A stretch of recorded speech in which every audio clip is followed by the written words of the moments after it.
Litter Abatement Committee. And I'd like to ask Kathy if she would do the roll call.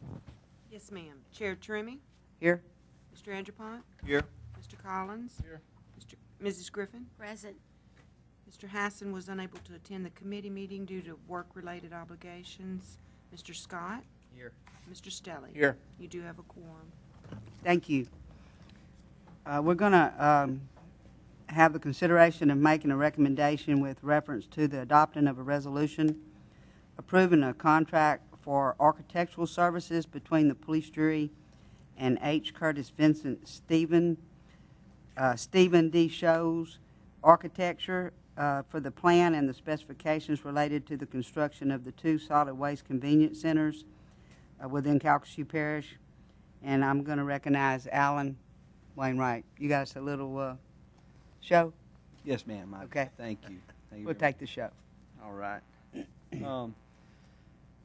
Just a quick presentation, quick as we can make it. But I want 2 things we're going to try and cover. Major topics would be, 1, the solid waste convenience centers, give you an update where that's at. That item's really the beginning of the process.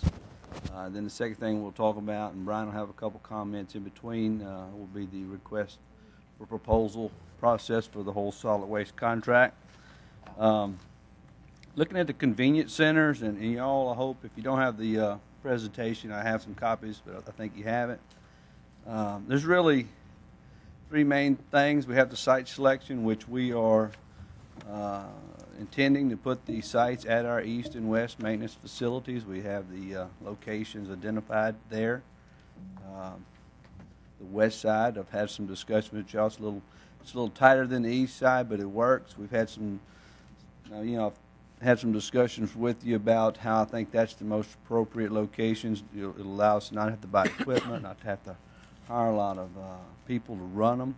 We'll be able to keep them up, keep them nice, and it's the beginning of hopefully a good program that we'll have. So there's not much to talk about that. Also the good news, in case you didn't get it, was from a permitting standpoint and a zoning standpoint, we're in good shape there.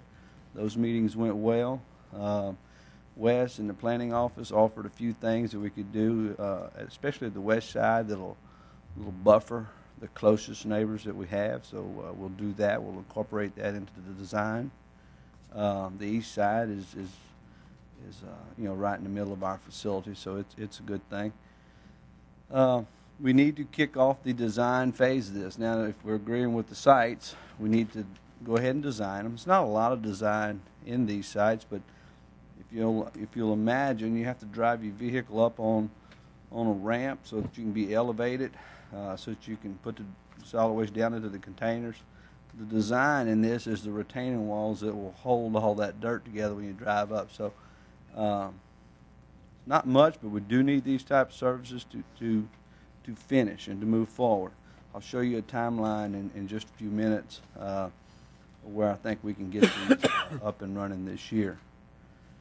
The last bullet on this slide before I move on is about the general services, and I think as we move through the next couple phases of building these, we will have to ultimately pin down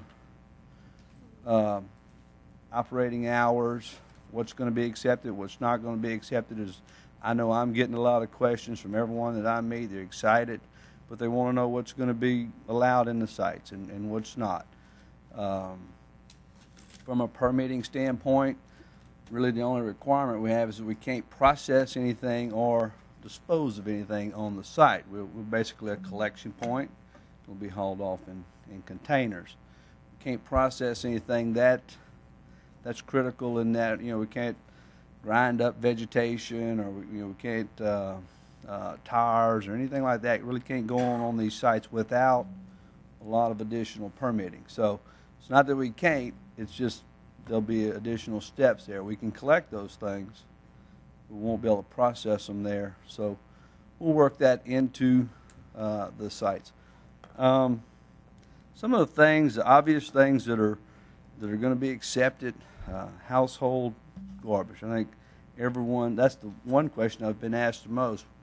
Can I bring my household garbage if I got a party or something like that and I have that extra? Can Can we go there? Yes. Can I bring the crawfish heads from my party? Yes. That's considered, in my mind, household garbage that we're gonna accept. So, brown goods like your mattresses, your furniture, white goods be accepted. Some vegetative waste, that's probably the one that's, depending on the bulkiness of it, we're going to have to work through some logistics of that. Tires, really, most of you things that you generate at your house, we'll be able to accept these. And those things that we want to add, we should have space. We're just going to have to get the permits to do it. So I really hope these facilities will end up being very attractive to the citizens, and we can grow them and really become an asset. Obviously, we're not going to be able to take any hazardous waste, industrial waste, institutional waste, those things. We're not going to be equipped for that kind of collection. And probably the one thing that I want to reinforce to everyone, that these would be manned sites, restricted access sites. There'll be fences around them. This is not your two dumpsters on the side of the road type facility. So Alan, excuse me just 1 minute. Mr. Stelly has a Alan, question. Thank you, Mr. Chairman. While we're talking about what is able to go into these sites, you mentioned the crawfish and the fish heads and all this kind of stuff. Of course, it's going to depend on where the sites are as to whether or not this is going to matter. yes, sir. But if we should happen to have one of these sites that is close to a residential area, that's going to be a problem. Well, I think if you think of it as just going into a big green or blue or red, I don't want to get too caught up in the colors because I guess we got a lot of colors, but if just think of it as going into a container like out of one of our parks, absolutely. I agree with you 100%. These will be going into commercial grade compactors for household goods.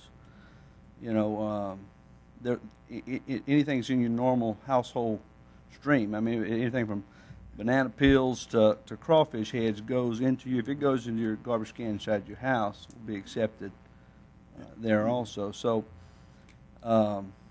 those go into sealed containers, sealed compacted units, and they're out of there pretty quick. There's a high turnover of that sort of thing. So you're not talking about a big 40-yard dumpster with half of it being waste, carcasses. So this is an heads. enclosed container that Yes, is sir. compacted. Okay.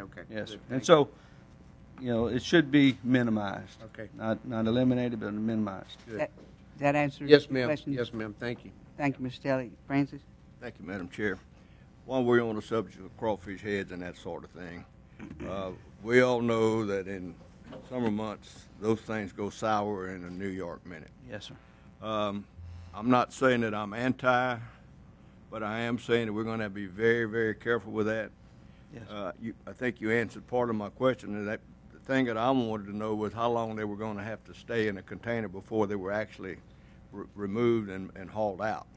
Well, I'm not going to sit and give you, I don't know for sure exactly how long these containers, of course, it's going to depend on, I guess, how big a one we buy, but, they compact it, and I'm thinking it's a pretty high turnover in that situation. Again, it's contained, it's sealed. Those things are minimized. And we have if we run into an issue with this and we end up having to limit it, I think that's something we could always come back to you with. It's not ideal. I'd like to have a place for people to go with this kind of trash. We all know it's a problem out there, but it's we'll just have to monitor those situations and come up with another solution, I guess, if we need to.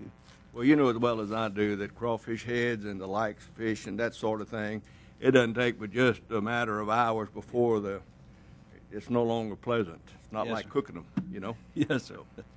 And we know you can do that. Like you and Tony both can. I'm trying to remain as optimistic as I can, Mr. Yeah. Any more questions at this time?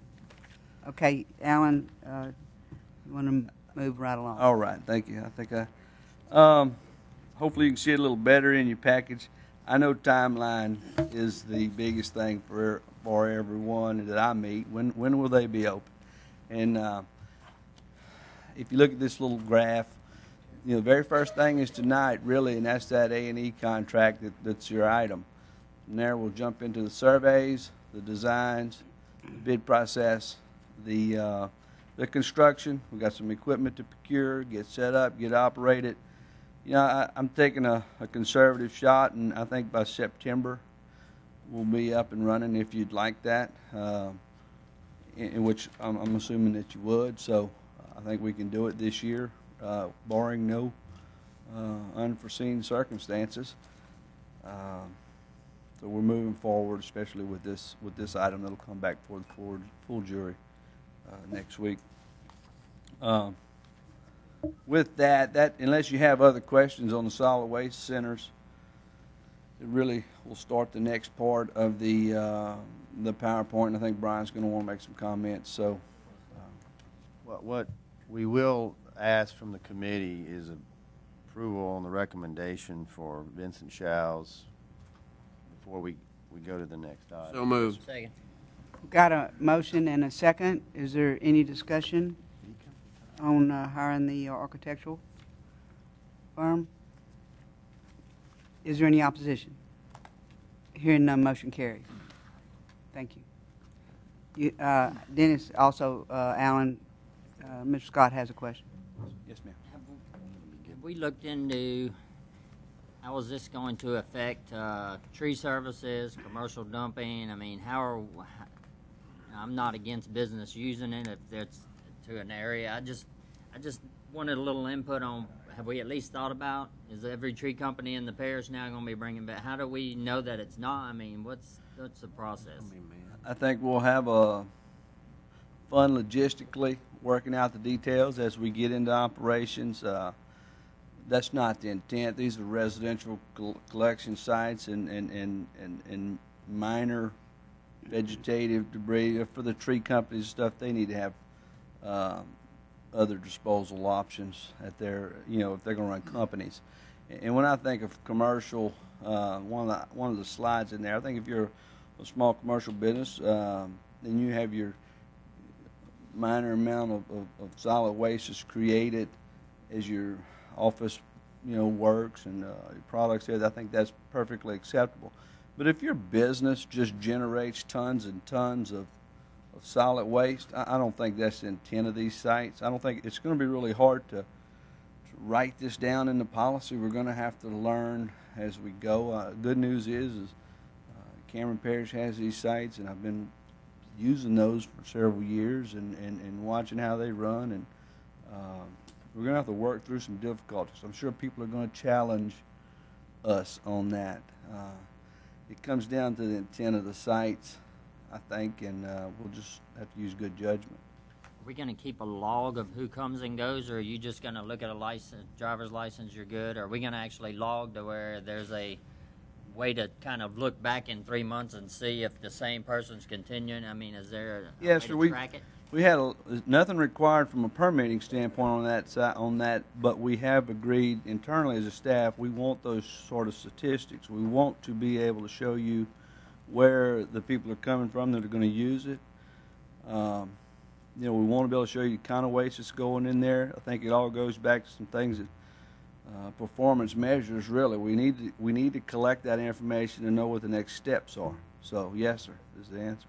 Now, I don't know if this is part of this or the next slide, but the cost to have whoever we decide to pick this up, is this going to be looked at as an add-on to solid waste, or is this a contract all on its own, or is it an alternate to where somebody could bid both? I mean, I know I don't know if I'm jumping the gun yet, but where are we at on the cost of them? At this point, I have not built this part of the service or the collection of this trash into the RFP that we'll be talking about.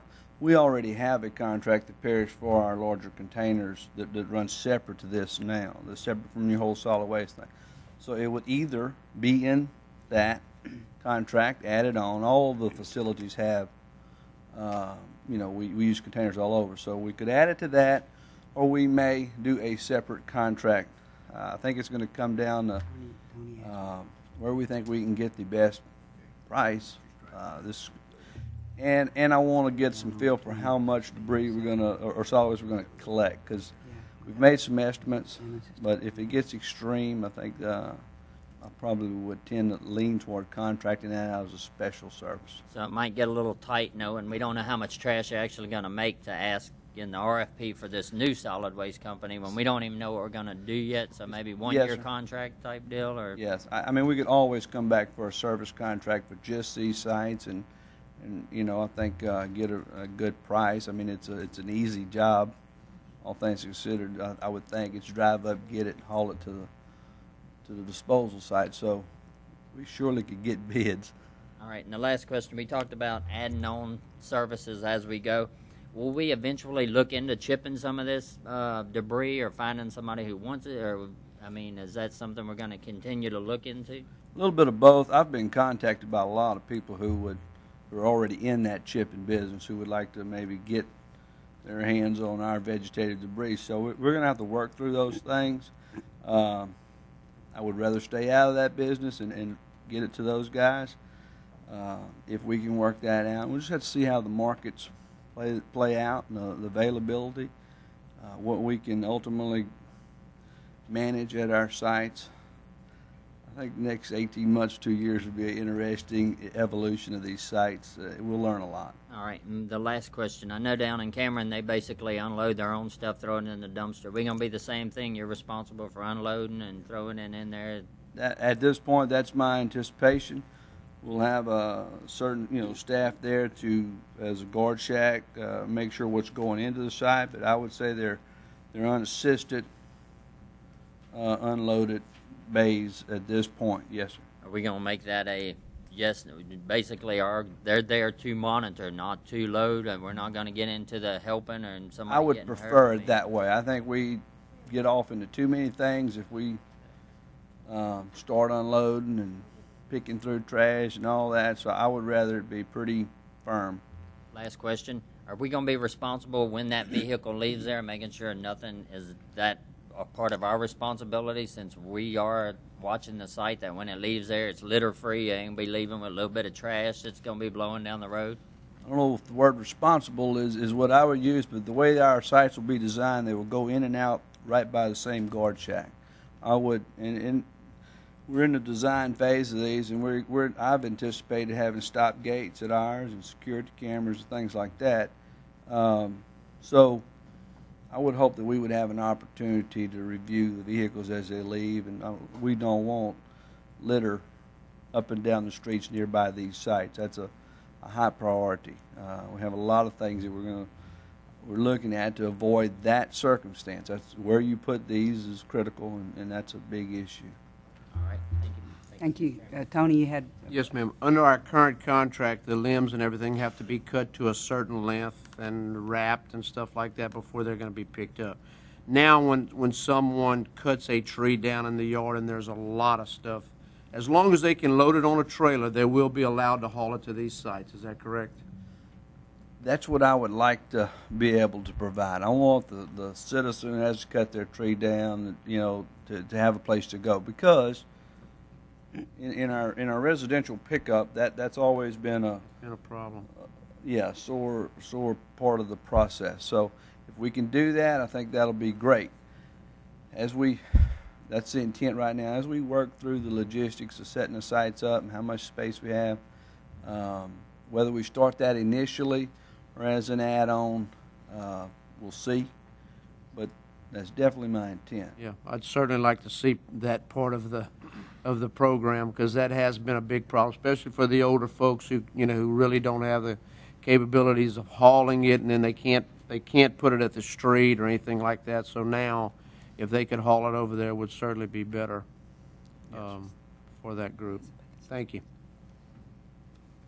Thank you. Ms. Griffin. Thank you, Madam Chair. I just need a refresh, and I'm sure we've been over this. Would you go over with me the construction of these two centers, the budget, the costs? I'm sure we went over that. Just refreshing me. We've talked about them. We are firming up the actual design estimates now. Mm-hmm. So your costs would be after you have received the designs and the specification, then we would know? Yes, ma'am. Like I say, we're as we get the architects on board, one of the first things they're going to do is finish the conceptual design and what would be their conceptual design estimate. Okay. We have some guesses at it now. We've budgeted some money already How for much that. did you budget? I think we allocated 300,000 from gaming, but we also, if we Yeah. need to, the Public Works capital budget. But Okay.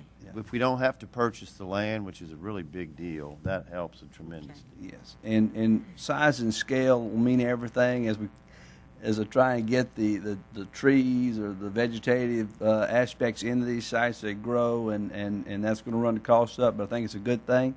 So we're gonna try and get as much out of it as we can. Are we going to see the plans and specifications? Yes, for ma'am. this? If you'd like to see them, we'll be more than happy to I provide. think this is my first time being involved with something like this. Have we built any? We haven't built any since I. So this would be something new, and I'm always eager to find out. I'm sure my colleagues would at least want to know a little bit about it. Yes, ma'am. Thank you so much. Thank you, Madam Chair. Thank you. Thank you, Ms. Griffin. Okay, Dennis said, wait a minute, let me let Dennis, then you. Dennis, you good? Okay, thank you. I'm a little bit confused on this tree business thing here. Normally, if a person hires a professional tree cutter, they haul it off, and they bring it to C&D landfill. Yes, sir. So, I mean, I guess the confusion comes in, what kind of tree cutting are we talking about here? Well, I agree with you on the normally. Also, some of the normalies, Mr. Andrew Pont, they make a deal with their tree cutter and they end up leaving that tree there. Unfortunately, it will end up side of the road, and our provider for solid waste now that's in the contract that there's certain lengths and sizes they'll pick up, and they've been actually very gracious at picking up a lot of that kind of vegetative waste. And there's always the do-it-yourselfer that likes to cut it and bring it, have somewhere to go with it too. So I guess we're trying to provide a range of options. I would certainly prefer the private contractor and they take it off to the right place myself. But reality is we have the other sets or ways that people do it also. Well, I can just tell you this, I don't think any elderly man's gonna cut a tree down. I mean, that's a trade in itself when you get right down to it. Yes, sir. Somebody gotta climb the top of that tree and bring it down from the I top to the bottom. agree with So, you. It can be very dangerous. I don't recommend it. But there are plenty of do-it-yourselfers out there that.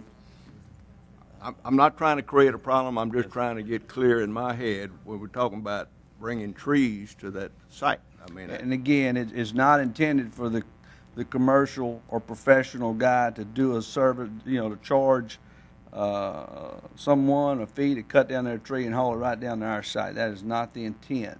We'll have to do a good job of policing that, but that's not the intent. I'm sure someone's going to manage to get in through the gates, but that's not the intent. Tony, did you have another question? No, that's what I was going to say, that what I was mentioning was the fact that as an individual cutting a tree, then he should be allowed to bring the branches or whatever to that site. But looking at it on a commercial side, then it should be treated different, is the way I was thinking. And one thing I'd like to point out, especially on the east side, we're right across the street from the city of Lake Charles's same exact site designed especially for, the vegetative waste and things like that too. So especially on the east side, there's some consideration that right across the street, we may not need all of that service too, so that their site does the same thing. So there's a lot of details to work through as we go through the rest of the startup phase, but we'll work through them. Anyone else? The site that you're talking about that belongs to the city, that would not be free. No, sir, it's Someone not. who does It's not not. live outside the. That's correct. It's so- not free, but it's Yeah, there. that wouldn't even be a. Well, my it's opinion. right across the street But from. you're talking about on the commercial side, if somebody on the commercial side wants to use that site and pay for it, then that would be fine. But as individuals, I don't think if they can dump it for free that they would be willing to pay anything. I understand. Right, and I understand what you're talking about, I just wanted to clarify that. Thank you. Dennis? Do you happen to know the cost that it would cost to leave a tree at the city No, sir, not off the top of my head. I've actually gotten that price several times over the years, but I do not know it off the top of my head. As we begin to look into, I know you're talking about maybe we can find a chipper guy that's willing to take the branches.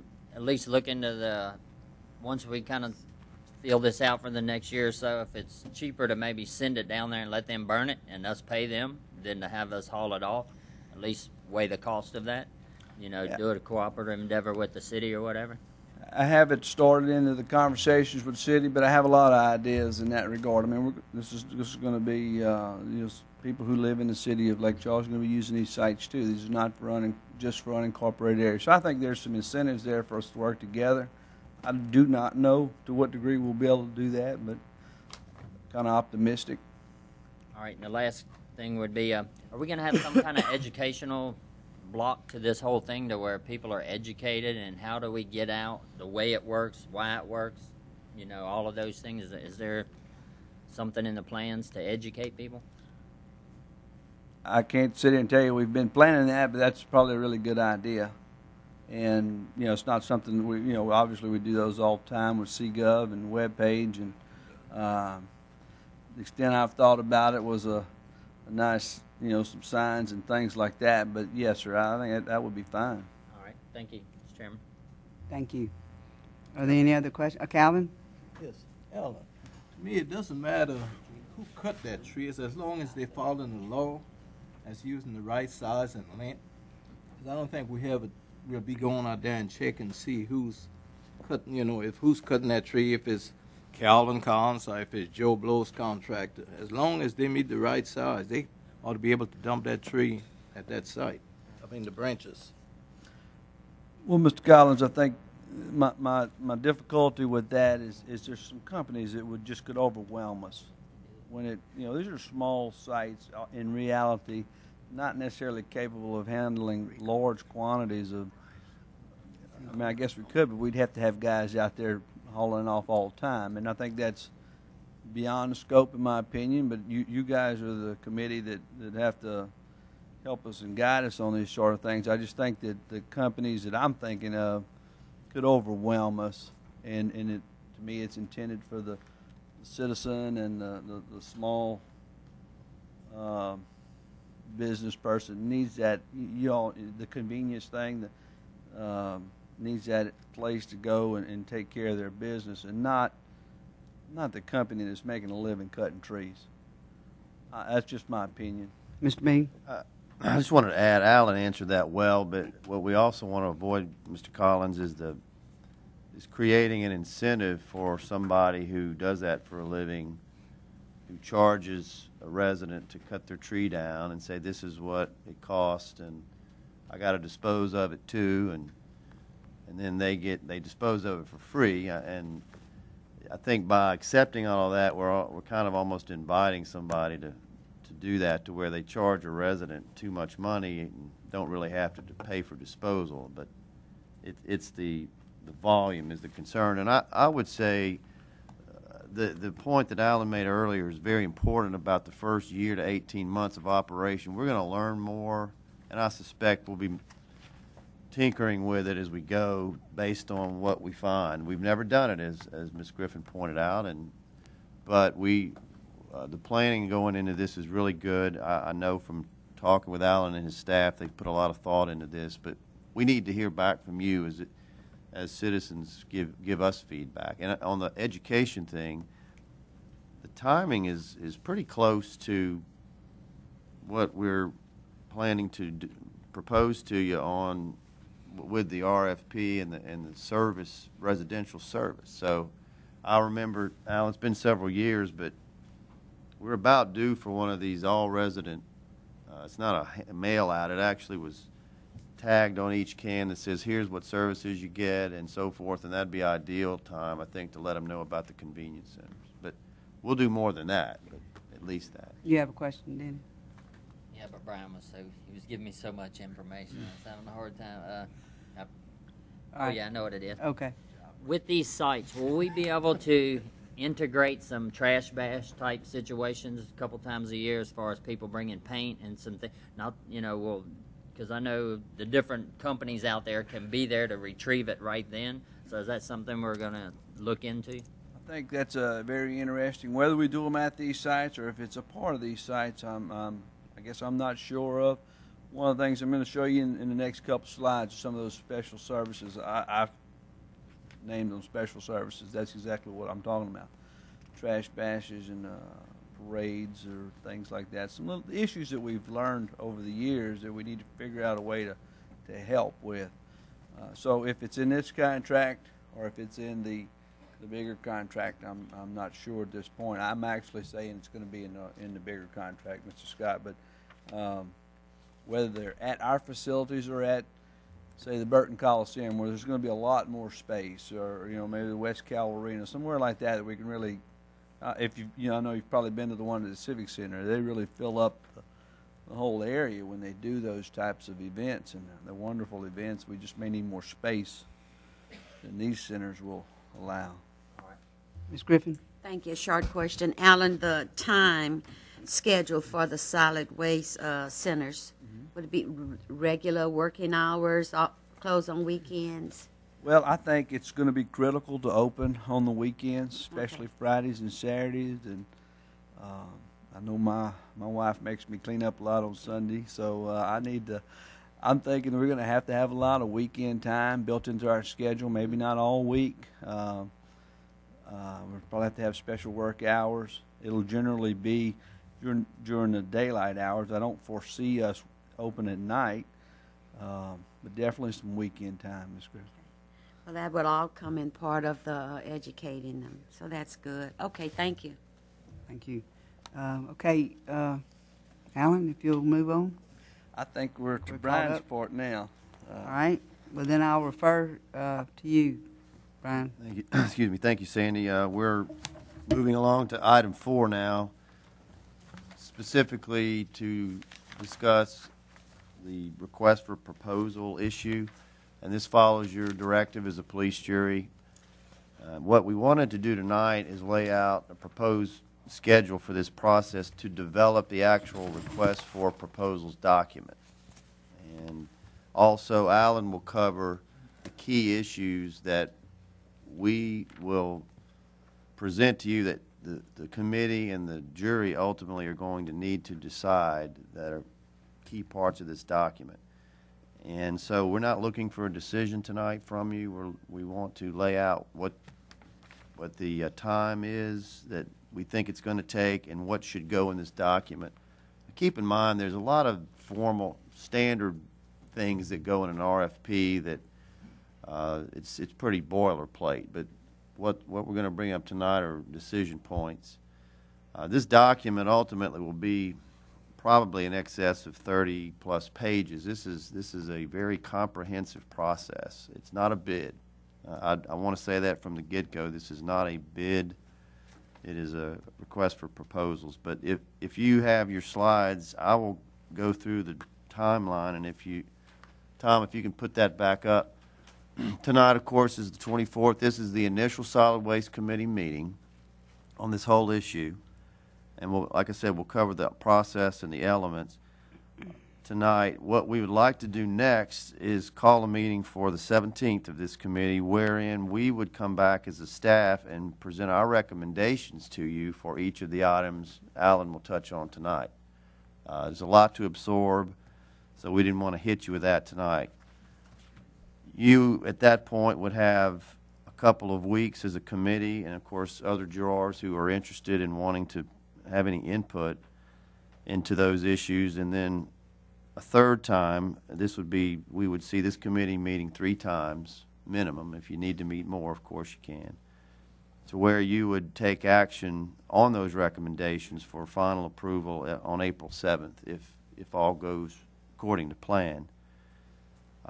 We can be flexible on this, but it's very important to spend the time up front to get this document right. What I've observed from around the state, and Alan and I and the others involved have watched this closely, they end up dealing with some tough issues at the end of the process that maybe there wasn't a lot of clarity on.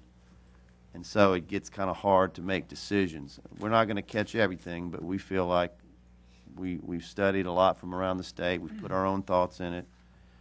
And this schedule will comply with your expressed desire to get this process done in 2011 for beginning service in 2012. So we want to make sure we're on track with that. So with that, I just want to cover one more slide, and then I'll turn it back to Alan. They felt it was important to actually state a goal of the RFP process. And in our mind, it's to solicit and evaluate proposals for the effective and professional provision of solid waste collection and disposal services at a reasonable price. We felt like it was important to state that, and you could word this different ways, but there's a lot that goes on to deciding or evaluating, I should say, these proposals. Cost, of course, is a big factor, but if you really think about this service, it's 365 days a year. It is a service, and that is what y'all get calls on if it doesn't get picked up. We want to make sure that that is the primary focus of this effort, at the same time at a good price. But this is not like a asphalt bid or a vehicle bid where it's a cut and dry product and you just get the lowest price. I think that seems to be somewhat of an interpretation in some quarters, but from the get-go, we aren't approaching it that way. That makes it a tougher process, but it's important. So I think that's worth stating. Other than that, I'd like this time to ask Alan to go through the elements of the RFP that will be important for y'all to consider over the next couple of months. Thank you, Brian. Alan? Thank you, Mr. Chairman. As Brian said, at this point, the RFP's 36 to 37, 38 page documents. Got a lot of elements in it. It's a lot of boilerplate information, but I just wanted to give you a sense of what's in there from an outline standpoint. There's obviously the introduction. There's the explanation of our proposed system. Our system's a little unique when you think of Ward 1 and you think of how we pay for our service. It's a little unique, so there's an explanation of that. It's a population-based service, as there's a, so there's census data that's provided to your company so that they will be able to make estimates on cost. Contract payment is it's more or less just a boilerplate part of it. Let the contractors or the proposals know how they're going to be paid. Specifications, a very critical part of it, ultimately is the specifications section of this document refers to what's called your solid waste management manual. In this process, we're going to have to update and revise your manual also before this RFP goes out. So we've worked on that. It's not extensive, but the manual has been kept up to date for the most part, but there are some changes that need to be made specific to some of the key issues that we will discuss a little later. So there's not a lot of specifications in this document. It mostly refers to another. Then there's obviously the instructions to the proponents, how to put their packages together, how to submit it. We'll be looking for uniform, consistent submittals. When you're looking at this many packages, you really like format so that you can compare apples to apples, and that'll be a critical aspect of it. The evaluation criteria and the requirements. I think we may spend as much time on, that's probably the most critical part, because it goes to what Brian was just talking about. It won't just be low bid. There'll be criteria there. There'll be a ranking point system, just like we use in all of our request for proposal processes. So the submittal requirements are going to come down to some of the key issues that I'll highlight for you in a minute, and you'll see what those are. There is a rate proposal section. You actually receive a quote that they would do the service, and that would be a binding quote. The way this is set up, it would be, and then there's more or less what I call additional contract information, all the things that, it's not the contract, but it's the stuff that will basically be in the contract, gives the proponents a good sense of the type of legalities, I guess, that'll be in the contract, the kind of insurances that are required, all those things, the mechanics of the legal agreement So there's a lot that goes into these documents, and many of the key issues we'll talk about in a minute are weaved throughout the document. And that's why we've pulled them out, so that if we can get, we'll provide you with recommendations on those things, and if we're all good to go, we'll be able to finish up the document and go ahead and advertise. Alan, before you go to the next slide, this is minor detail, but that bullet that says instruction to proponents, I think should be proposers. Perhaps. Just want to make sure everybody knows that. I think the process boils down to really two main questions, and I guess it could be many more, but it really comes down to what type of standards are we going to identify. We've all, people have spoken on this issue before, and a lot of times we've heard, look, let's maintain that good level of service, and this is what we're going to be attempting to do. Let's look at ways to do that without running the cost up. I think we're in a good environment for our costs to remain low. Then what criteria will we ultimately define that are going to allow us to pick that company that's going to best provide this service? So it really, and I thought a key issue was, I think we're very unique in Calcasieu Parish with the Ward 1 situation and with just the sheer size of our parish. The logistics of picking up our solid waste is a lot different than a small town down the road. So we have some really unique requirements, really unique characteristics that'll be weaved into the document. I think it's important that the proposers know that information and understand it.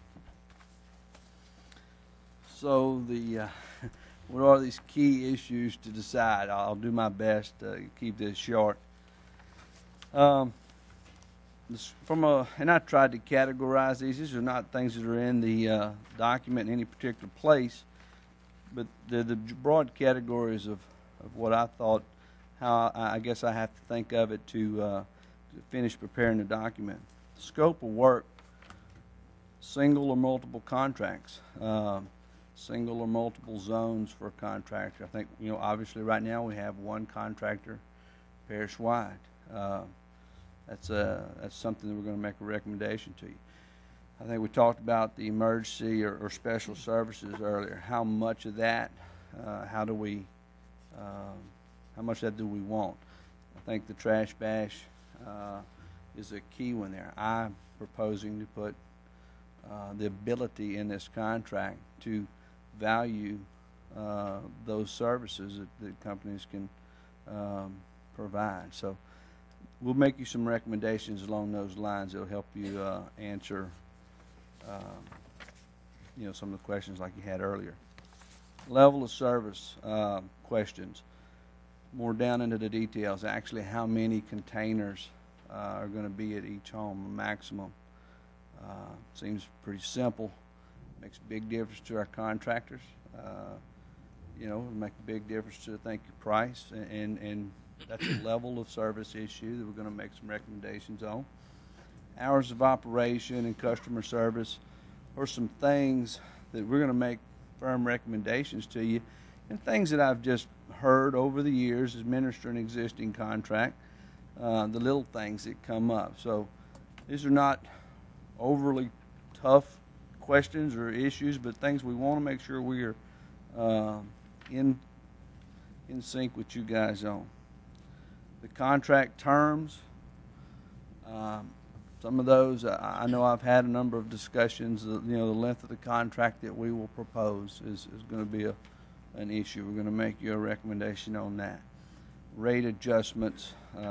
We all, if you're watching the news, the prospect of what fuel prices can vary just in the next few months really impacts a contract like this. So how do we address those circumstances for the companies that ultimately provide this service?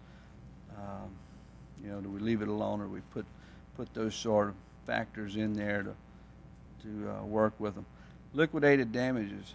I know when I get a call from one of y'all that someone's can didn't get picked up or something went wrong out there, that this is an area where I feel like on those days it's important that we ratchet up our numbers in terms of what would be the fee or the fine or anything like that, that if they fail to provide a service. We're going to make you some recommendations there. Insurance and performance bonds. Some of these things are really standard, but they're key issues that will ultimately affect your contract. Alan, before we move to the next slide, Okay. then Francis has a question. We're talking about carts.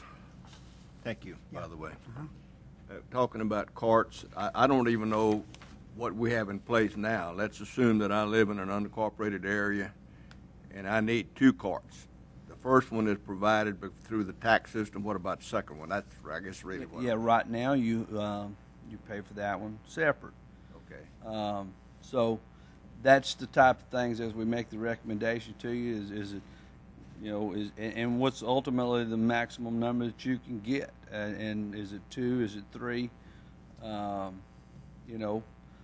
The way our current contract is set up right now and the way that we have it, drafted out at this point, it essentially calls for unlimited curb pickup, but the limitation comes from 2 cans, basically. We need to pin those down in this next contract because, I think it would be taking advantage of the situation if somebody had, I'll be extreme, 10 cans out there. It's just not, I don't think that's the intent.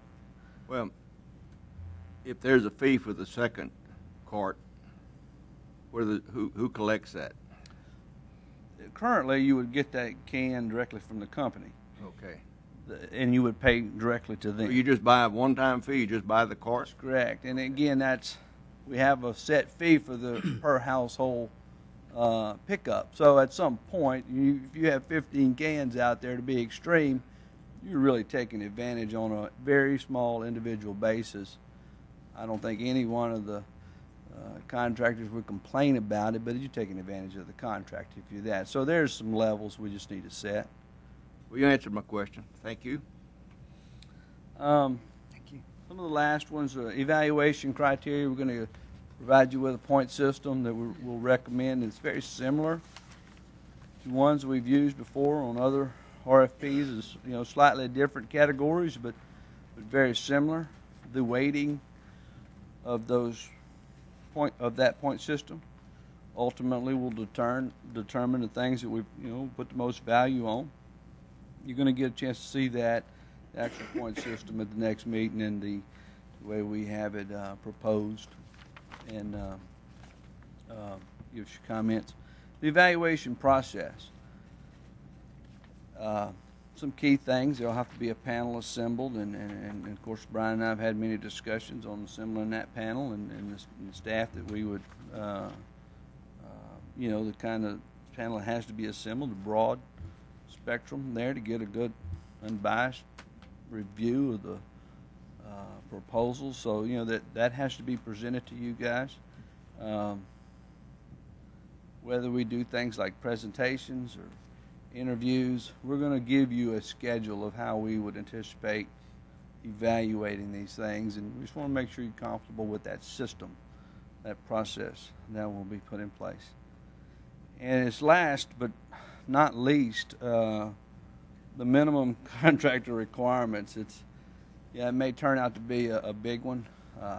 Things like how many years you've been in business at this, how many other customers of our size, scale, characteristics are you currently serving or going to serve, anticipate how many other proposals you have out there. We have to make sure that you're available to serve our contract. So there is, in that section of the document, the minimum requirements that's where you could bog down on a lot of details. Owning, leasing equipment. There's just a financial stability. Once we'll obviously have Mr. Milner and his staff take a look at those aspects of the packages, and what do we require those companies to provide us in these packages. You collect a lot of data from these companies to evaluate them, and so you have to draw the line at, well, we want 5 years of data going back, and or 3 years, or whatever it is. So there is a lot of, we're going to make a recommendation, of course, but there's a lot to think about in those key issues. That's why it takes a little while to put these documents of this scale together.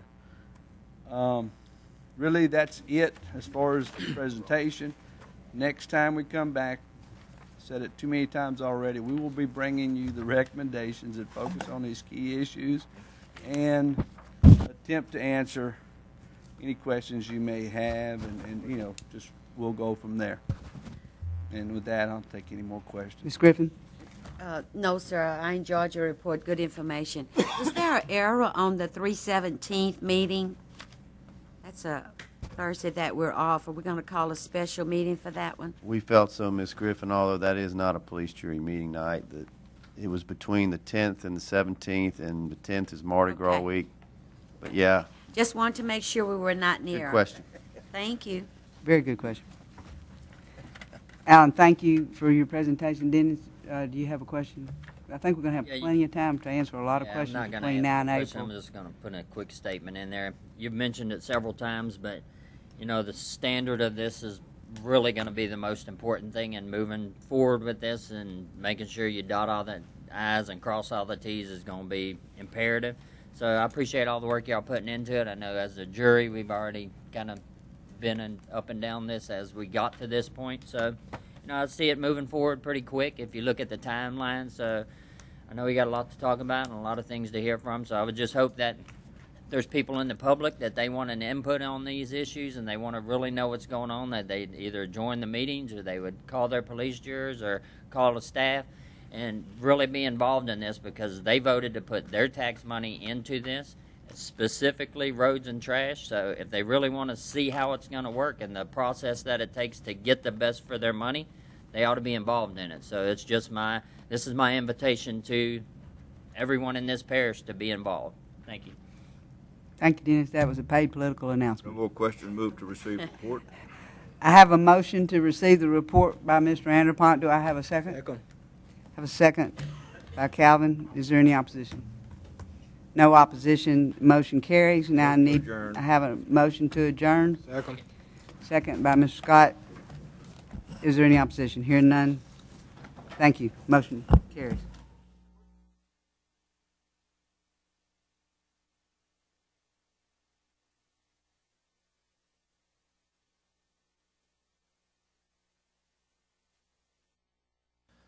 Cade will work. February 24th, 2011 will now come to order. Madam Secretary, if you could call the roll call, please. Yes, sir. Mr. Anderpont? Here. President Brame? Here. Mr. Collins? Here. Mr. Farnum? Here. Mrs. Griffin? Present. Idry? Here. Mr. Hassan? Here. Vice Chairman Landry? Here. Dr. Mackey? Present. Mr. McMillan? Here. Mr. Scott? Here. Mr. Spell? Here. Mr. Sias? Present. Mrs. Trimmie? Here. Chairman Stelling? Here. Everyone's present. Thank you. Item number 3, presentation of a certificate to Ms. Haley McCown for her efforts in securing donations for the Calcasieu Parish Animal Services and Adoption Center following the loss of her family's pet. Mr. Brame. Thank you, Chairman Stelling. It's an honor to be here tonight in behalf of the jury. I'd like to ask Haley to come up and Haley, would you like to tell your story? Or would you like for me to tell? I'd love for you to tell it because I got to talk to you a while ago and you were just talking away. Okay, please me. Haley lost her pet. Was it a dog or a cat? A dog. And after losing her dog, she became real interested in animals. And so what she wanted to do is, what she did is called Animal Services and got a list of some of the items that Animal Services needed. And doing that, after she got the list, she printed made a flyer and put it out in her neighborhood. And would you just put it on telephone poles or stuff, or passed out to people's houses, and waited a few days and went back and collected. You collected 54 items, the items that the Animal Services needed. That's great. And with those items, did your sister help you any? Just a little bit. Just a little bit? And Mom, she helped? That's good. But you sure you don't want to tell us exactly why you know, what really motivated you to do it? I really don't know that question. Okay. Well, on behalf of the police jury tonight, we want to present you a certificate of commendation, okay? And this is presented to Miss Haley McCowan, presented by the Calcasieu Parish Police Jury on this day, the 24th of February 2011, to Miss Haley McCowan in honor, recognition, and appreciation of her unselfish actions to secure donations from within her neighborhood to benefit the Calcasieu Parish Animal Services and Adoption Center following the loss of her family pet. So with that, we want to honor you with this tonight.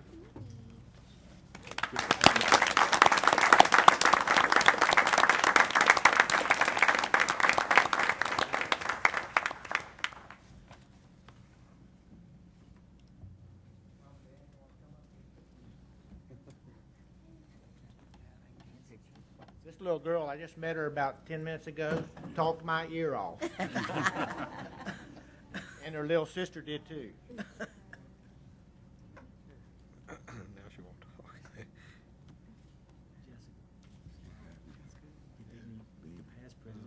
Mr. Brain? Yes.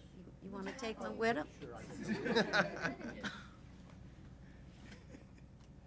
His district.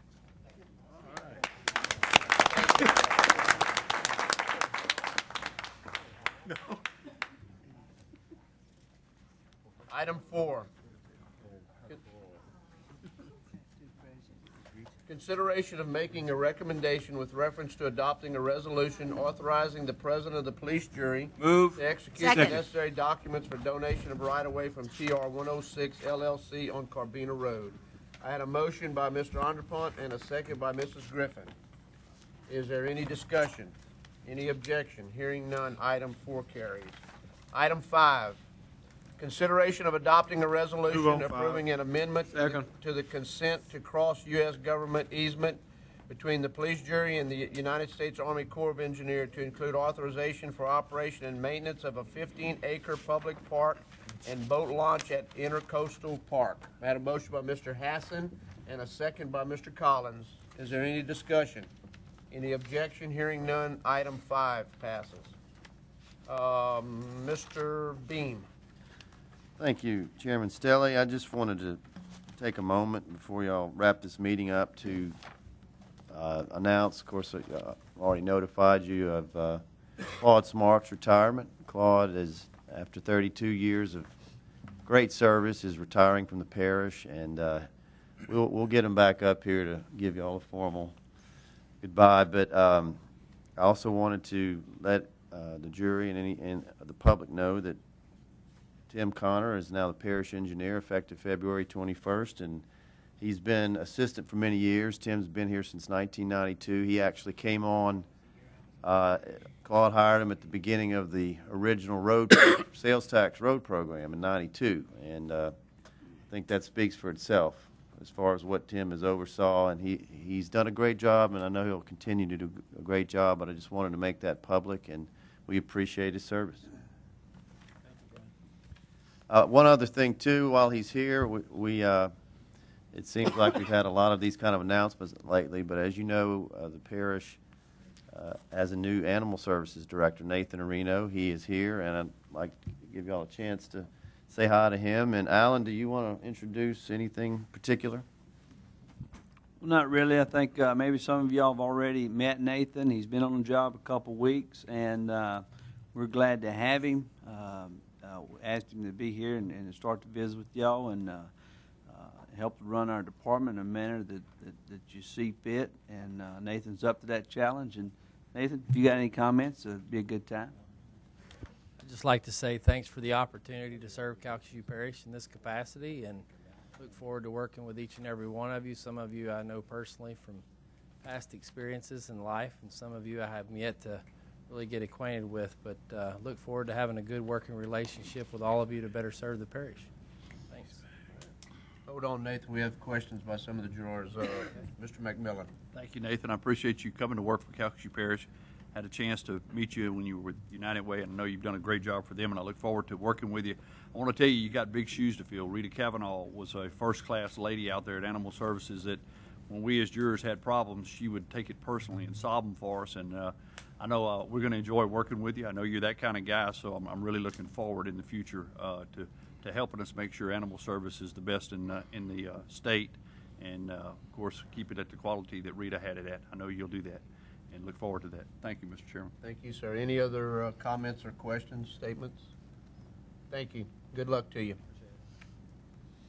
Are there any other matters for consideration? Mr. Landry. I had a question for Mr. McMillan. Since you were gone, are we going to need to do last week's meeting over since you weren't here? Or I just wasn't sure about that. Chris, I'm not sure. Where did he go? Did anybody? He never left word with, I think, Miss Kathy, anybody else. No, I didn't. I was like just Nobody. hanging to the last minute, Yeah, I and then he know. didn't show up. I'm not sure what happened or where he was. Are we going to need to do that over? Oh, thanks to I think it has. I think it has something. Is my meeting out of control here or what? Yes. Just making sure everything. Is there any other matters for consideration? Thank you. Move Thank to you. adjourn. Second. Mr. Man. Very good, Mr. Chairman. Just wanted to know what his constituents did without him. I didn't even know he I need a motion to adjourn. I did. Andy ready to get home.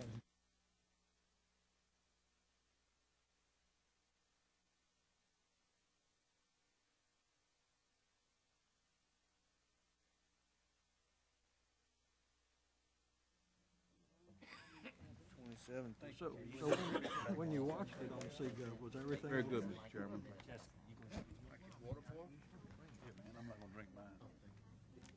Yeah, that's what he wants. No, I'm not. Okay. I now call to order the Thursday, now let's go to February 24th, Agenda Committee. The purpose of today's committee meeting is to formulate an agenda for the regular meeting of the police jury on March 3rd, 2011. I now ask for a motion and a second to pull items 27 and 30. I have a motion by Mr. Landry, a second by Ms. Trimming. I accept that. Mr. Chair, repeat the items you're pulling, please. 27 through 30. Thank you, sir.